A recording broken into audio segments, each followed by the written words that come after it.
സ്മിത, ഹരിയാനയിൽ വലിയ മുന്നേറ്റം തന്നെയാണ് ബിജെപിക്ക് ഇപ്പോഴും നേടാൻ സാധിക്കുന്നത്. 10 സീറ്റുകൾ അധികമായി നേടിയിരിക്കുന്നു. കഴിഞ്ഞ തെരഞ്ഞെടുപ്പിനേക്കാൾ ലീഡ് ചെയ്യുന്നു.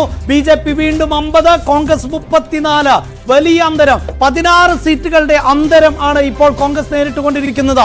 ഇതാണ് ബിജെപി കേന്ദ്രങ്ങൾക്ക് ആത്മപ്രതീക്ഷ നൽകുന്നത്. അതേസമയം കോൺഗ്രസിനെ നിരാശയിലേക്ക് ആഴ്ത്തുന്നത്. INLDയിൽ ഇപ്പോഴും മാറ്റമില്ല. BSPക്ക് 1 സീറ്റ്, INLDക്ക് 1. അത് അർജുൻ ചൗട്ടാല തന്നെയാണ് ഇപ്പോഴും മുന്നിട്ട് നിൽക്കുന്നത്. അർജുൻ ചൗട്ടാല മാത്രമാണ്, റാനിയ മണ്ഡലത്തിൽ നിന്ന് അർജുൻ ചൗട്ടാല മാത്രമാണ് ഇപ്പോഴും മുന്നിട്ട് നിൽക്കുന്നത്. ഇതാ BJP 51ലേക്ക്, BJPയുടെ ലീഡ് നില 51 മണ്ഡലങ്ങളിലേക്ക് ഉയർന്നിരിക്കുന്നു. 11 സീറ്റുകൾ അധികമായി മുന്നേറ്റം നടത്തുന്നു. കോൺഗ്രസിന് കാര്യമായി പുരോഗതിയില്ല. 31 നിന്ന് 33 എന്നതിലേക്ക് വീണ്ടും കോൺഗ്രസിന്റെ ടാലി താഴുമ്പോഴാണ് BJPയുടെ ടാലി ഉയരുന്നത് എന്നത് തന്നെയാണ് ഏറ്റവും എടുത്തു പറയേണ്ടത്.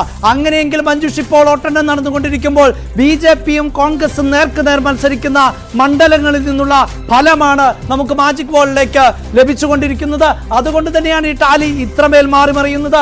51 സീറ്റുകളിൽ ഇപ്പോൾ BJP മുന്നേറുന്നു എന്ന് പറയുമ്പോൾ കഴിഞ്ഞ തെരഞ്ഞെടുപ്പിനേക്കാൾ 11 സീറ്റുകൾ, ഏതാണ്ട് 18 സീറ്റിന്റെ അന്തരം ആണ് ഉണ്ടാകുന്നത്. അതായത് കോൺഗ്രസിനേക്കാൾ 18 സീറ്റുകൾ അധികമായി നേടാൻ ഈ ഘട്ടത്തിൽ BJPക്ക് സാധിക്കുന്നു.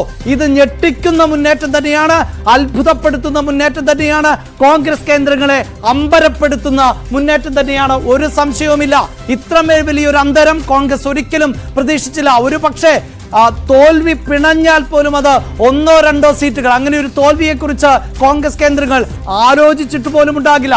BJP കേന്ദ്രങ്ങളിൽ നിന്ന് കാര്യമായ പ്രതികരണങ്ങൾ ഇപ്പോഴും ഉണ്ടാകുന്നില്ല എന്നതും ശ്രദ്ധേയമാണ്.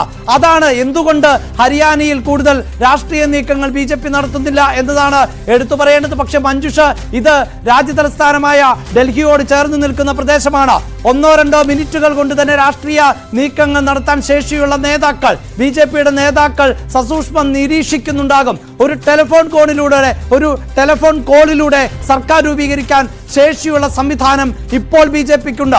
ആ സംവിധാനങ്ങളെ അവർ പ്രയോജനപ്പെടുത്തുമോ എന്നതാണ് ഇനിയുള്ള മണിക്കൂറുകളിൽ അറിയേണ്ടത്. വലിയ ലീഡിലേക്ക് പോവുകയാണ് ഹരിയാനയിൽ